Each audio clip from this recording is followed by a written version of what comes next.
Okay, welcome to another episode of your favorite Deacon Show.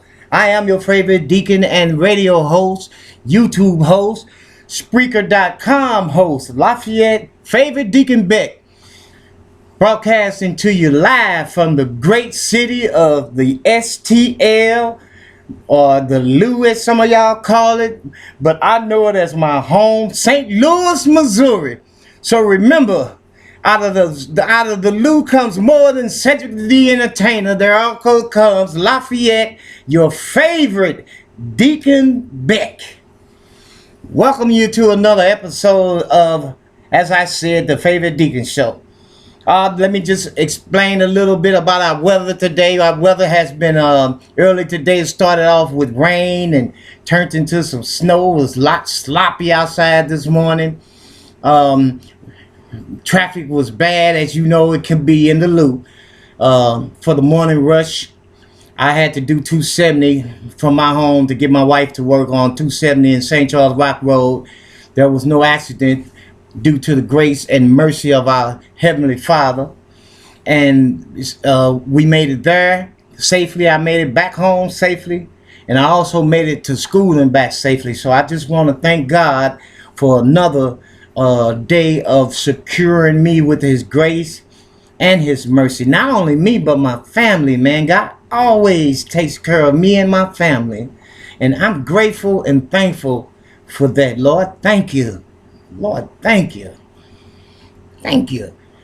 So I just want to give you guys on the East Coast a little heads up. I think the worst of the storm is headed your way. We're getting some, right now the wind is blowing real strong. We've got some advisories out about the wind. So I know that we got the end of the storm, but the blunt is headed your way. So be safe, y'all. Whatever you do, if you don't have to go out today, stay in and just be safe. You know, if you stay in and you get bored of watching TV, turn on your computer, go to Spreaker.com. That's Spreaker.com, Spreaker.com. Favorite Deacon Show, and listen to your favorite deacon. I've got some how do we want to say, it's some saved material that I have on there that you can listen to, or you can listen to the one I did just a few minutes ago that would be close to being live now, but it's not. They're all taped, but I know that you will get a blessing out of it. You guys, let me just say something to you. No one has to tell me that I have favor of God over me. I know it. And I definitely know about the mercy and the grace of God over me. You know, everything that seems that I touch, God blesses it. And I'm talking about, man, just a little program I have on Spreaker. I've been doing it since June, and I do 2 or 3 a week. And I've noticed that the numbers of people that have listened to me since June is right at 2,000 people that have listened to the broadcast over. It's almost 2,300 times. So some people have been listening 2, 3 times to the material, different material that I have. And that's a big deal, man. I'm on average, every broadcast that I do on Spreaker.com, I'm on an average of 30 people a week listening. And you saying that ain't no big deal, man. 30 people a week listening is more than some radio programs getting a week. And to have 2,000 people that have listened to my broadcast since June, I believe, June or July of last year, is big. I'm averaging, ladies and gentlemen of God, over 100 people a week listening to my broadcast, different broadcasts on Spreaker. Because we get the numbers, and I look at them, and the numbers are better than some of the bigger programs that's on Spreaker with the best and better equipment. So God has even blessed me on Spreaker, and now I've gone up a notch, and I'm now on YouTube, trying my hand at maybe being able to help someone. That's all I do, is try to bring a word of encouragement that can help somebody. That's all I'm doing, man. I ain't trying to be no big shot, man. I ain't trying to get no. Now, don't get me wrong. I accept some money, but I'm not getting no money or nothing for all of this, man. As a matter of fact, the Spreaker broadcast, I'm paying into that, and not asking for anything back in return. Nothing, man. I just would love for you guys to listen and maybe get a word that can help you, or maybe you can lead somebody else to a word that can help them. So all Deacon trying to do is give you a word of encouragement to remind you that help is either here or help is on the way. Amen. So now I want to take this time. I kind of messed up. I usually broadcast Spreaker and this one at the same time, but I'm learning how to use this computer. My daughter is showing me, so you might hear her or me call her name. I'm not trying to let y'all see or hear my daughter, because I might have to strap up. So we ain't trying to go there. Amen. But no, seriously, I'll strap up seriously. But we I'm learning, so help me a little bit, if you will. So I know I've done it on Spreaker, but I want to tell you guys a little bit about Deacon, who I am. My real name is Lafayette Beck. They call me Deacon Beck, and some girls at the church started calling me Favorite Deacon, and it kind of got a nice ring to it, and it caught on, and some more people started calling me that, and I went and tried to start a Facebook page, and it just had a ring to it, man. So I just put on there Lafayette Favorite Deacon Beck, and it caught on to people. They knew exactly who it was, and everybody now starting to call me Favorite Deacon. So that's where that came from. But let me give you a testimony, so you'll know who I am. I'm from St. Louis. Deacon is 59 years old. My birthday, I'll be 60. I'm married. I have 3 kids, 2 wonderful daughters, and a great son. He's my stepson, but he's my son. He lives in San Diego. He's 30 years old, and he's doing great. But before I was married, it was a rough time for me. Like I say, I was born in St. Louis, and when I was 15, even before that, I grew up in a household of 5 kids, and I was the youngest of 4 boys, and my sister is the baby. I have one sister and 3 brothers. It's 4 boys and 1 girl. And as I say, I was the youngest boy, and I was pretty spoiled. I was my daddy's last boy, and my daddy spoiled me. I must say that. I went everywhere, did everything with my dad that my other siblings didn't do. He always took me. And I learned some bad things, and I learned some good things from my dad. One thing I learned, that my dad was a trier. He was an alcoholic, but he was also a trier. He tried hard. He didn't do that well, my mom said, of supporting us, but I knew that he was trying. The alcohol had a hold on him pretty bad. They're from Mississippi, and they believe in old traditions. They truly did. And my mom was a stay-at-home wife until she realized that my dad wasn't going to be able to stand on his commitment, so she had to get out and work. And she worked for the Board of Education for over 30 years.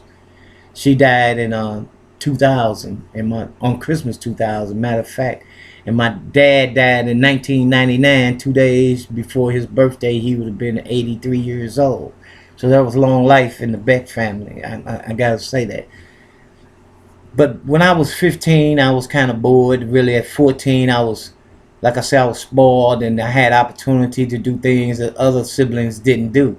I can kind of stay out, and I messed around with folk that I shouldn't have messed around with, and I had some leadway. They didn't beat it out of me or anything like that. I wasn't a great student, but I was a good enough student to pass. And when I was 15 years old, I graduated grade school. And I'll never forget that year, because that was a turning point in my life for many things. And usually when a kid graduates grade school and get ready to go into high school, they're pretty much secure in their thoughts of what they're going to do. And I wasn't there, man. In the summer of '69, I never hung with people that were my own age, and I think that was the problem. I always hung around people that were older than me, and by me doing that, it caught me up in some bad things. You know, I used to watch the old guys how they used to. I didn't see them getting high, but I would see them high, and that used to intrigue me on, you know, how come when I drink I don't look like them or feel like them. I know it sounds stupid, man, but it's true. They was nodding, man, and it looked good the way they were nodding, and I found myself wanting to try that. And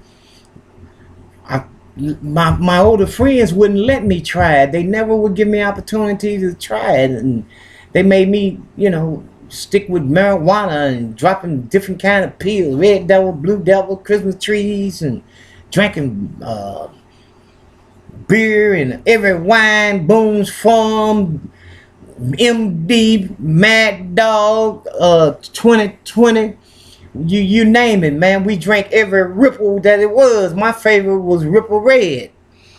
You know, and like I said, we drank that Mad Dog, man, and we drank that Rosie O'Grady, man. We had white Coke with Kool-Aid. We used to spank the baby with the flip that bottle, man, put some Kool-Aid in it. We did all that. But I wanted to shoot some dope, man, and I know that's crazy. And finally, me and one of my friends found somebody that turned us on. They, you know, he bought it, he fixed it up, and he shot it in our arms. And I found myself nodding like my older friends were doing.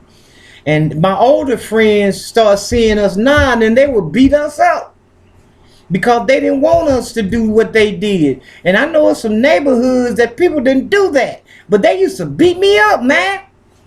Well, every time they saw me doing that, or not seeing me doing it, but saw me like that, they beat me up physically. But that ain't do nothing but encourage me to do it more. And finally, I started getting high with them, man. It was on a daily basis. You know, they got tired of beating me up. They seen it wasn't going to make a difference. And I started hanging around them and hanging with them. I started doing the same thing they were doing. And like I said, in '69, when I went to high school as a freshman, man, our neighborhood had some of the best ball players that it was in St. Louis. And I know everybody say that about their neighborhood, but I'm serious. The baseball teams that we had used to go around the city, man, and beat up on some folk. Our softball teams used to beat up on some folk. So when I was a freshman, my name was already in the coach's mind that he was going to have me and a couple more of my friends on the team no matter what. But I was so caught up on this dope, man, that it was ridiculous.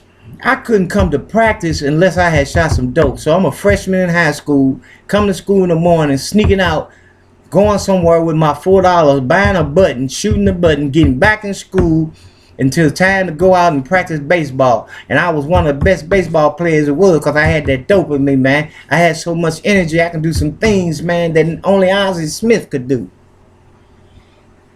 And I made the team, and that year's Soldan High School B team won the league championship. Our baseball team was one game from being undefeated, and we lost that one game on a couple mistakes that one of my friends made because he was too high, trying to be too stylish, and made a bad play. Lost us a game. But we kept that thing going, man.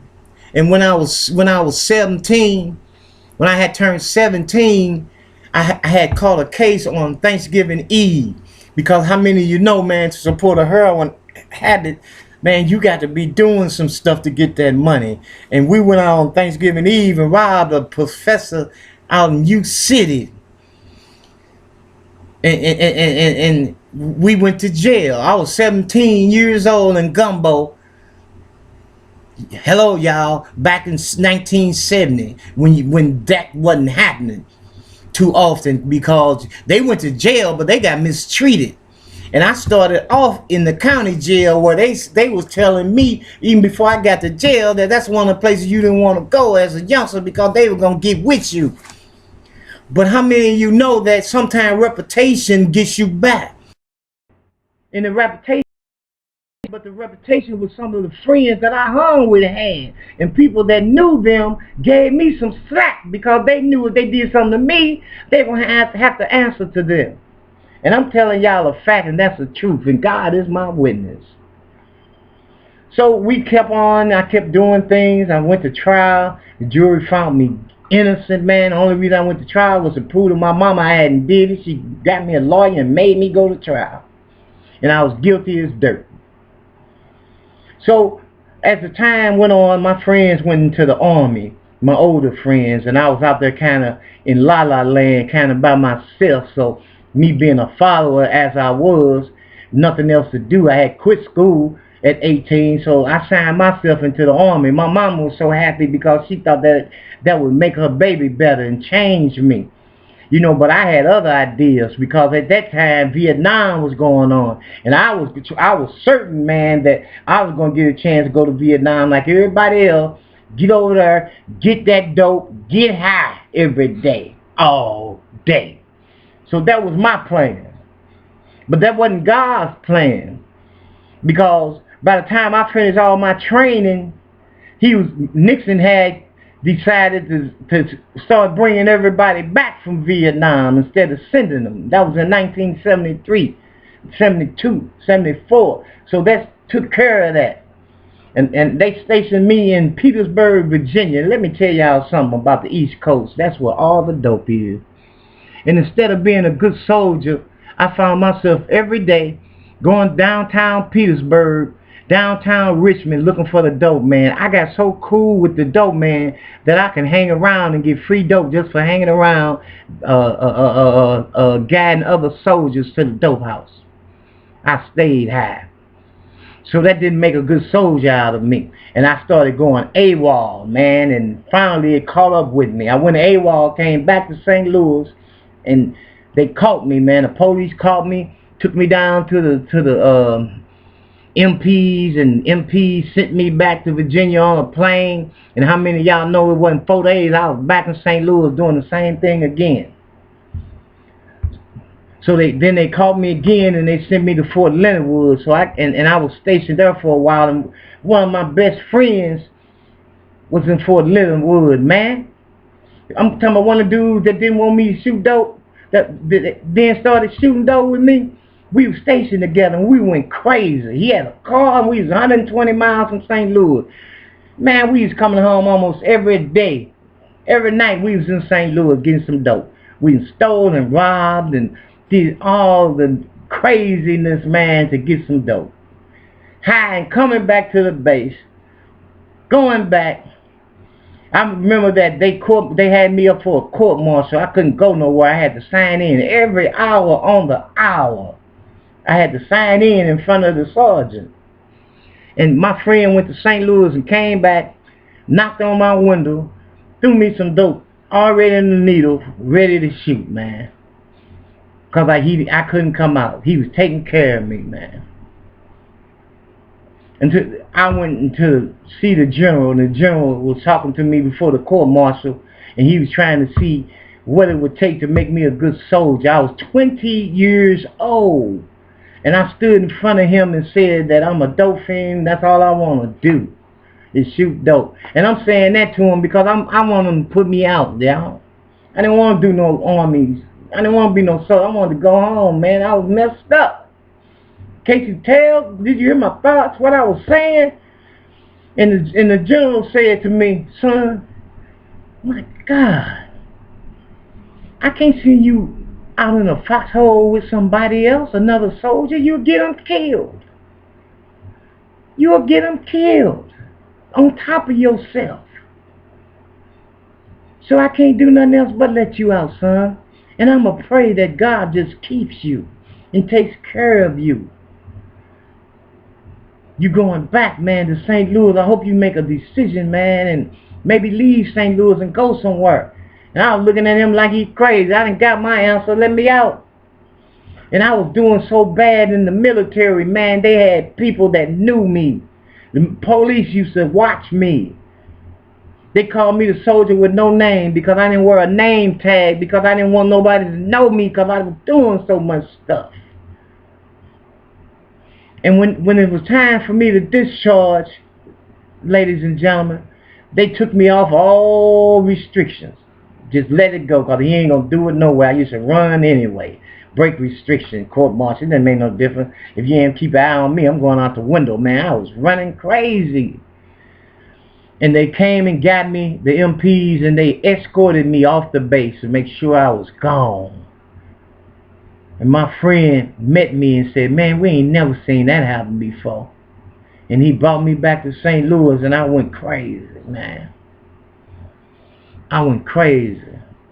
I was in and out of jail, man, in and out, man. I fathered a son, then I fathered another son. I never knew my boys and didn't care about knowing them, man. I was messed up on this heroin so bad.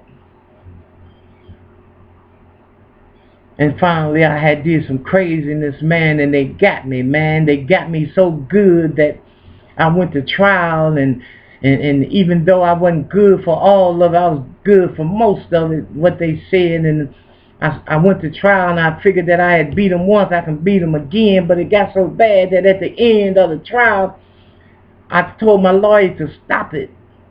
Stop the trial and take whatever they given.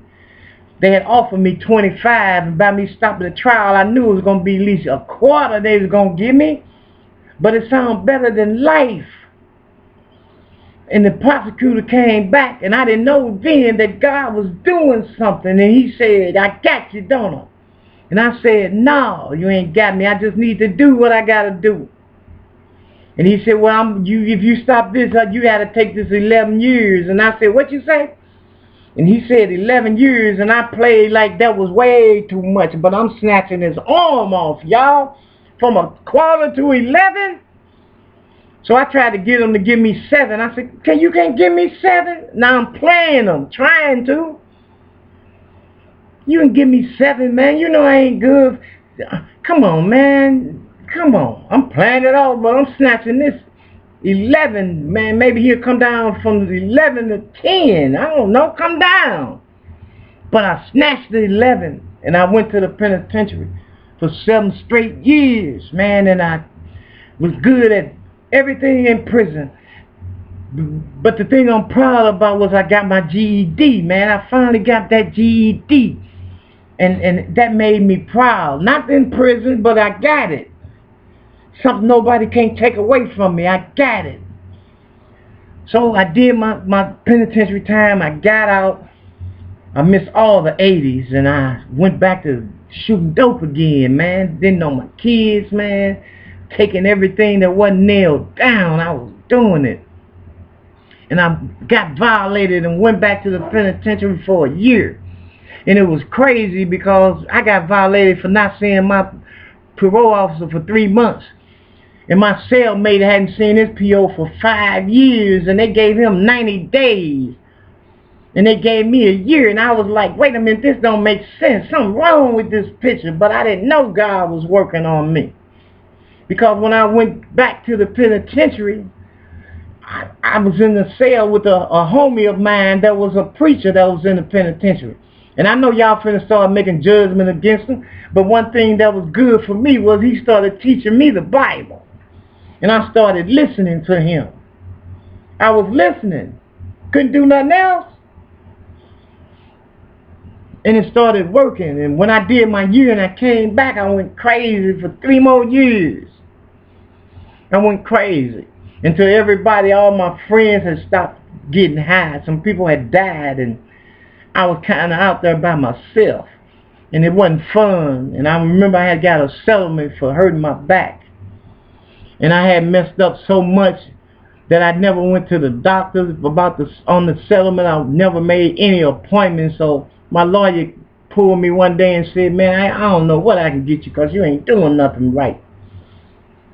So we almost at a standstill. I don't know what we can get. I said, go in there and get something. Whatever you get, snatch it. Whatever they offer, because I needed some dope, y'all. And he came back out with a settlement, and out of the settlement, I got $2,000. I think it was $3,500 or something like that. And I went on a mission, man. I just shot dope for 2 weeks by myself.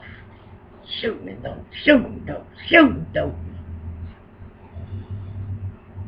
Came to the pits, man. I didn't have nowhere to go. Everybody had turned their back on me and no more money, man. What I'm going to do? And I went down to the VA hospital and I said, man, I'm just going to go in, go to treatment and see what happens after that, because I had no idea. And when I went to the VA hospital, they didn't have no more beds. The man said, I'm sorry, come back tomorrow, Mr. Beck. And I said, come back tomorrow? He said, yeah. And I was telling him, I said, what am I going to do today? What am I going to do? And I was leaving the hospital and I had got off the elevator and I was walking to the exit door and the loudspeaker, my name came across it and said, Mr. Lafayette Beck, report back to the second floor room, whatever it was. And I reported back and didn't know or understand what that was.